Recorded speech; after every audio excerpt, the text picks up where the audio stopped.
Today, we have Knob Creek Bourbon Rye, also known as Burr Rye. Let's check out the stats. This guy comes in at 113 proof. It's comprised of 30% Kentucky Straight Bourbon Whiskey, that's 9 years aged, and 70% Kentucky Straight Rye Whiskey, which is 7 years aged. Let's crack this guy.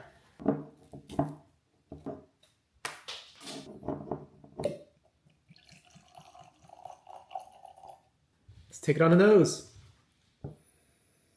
Definitely some sweet honeysuckle notes, nothing too deep, with a little bit of rice spice at the end there. Let's take it on the palate.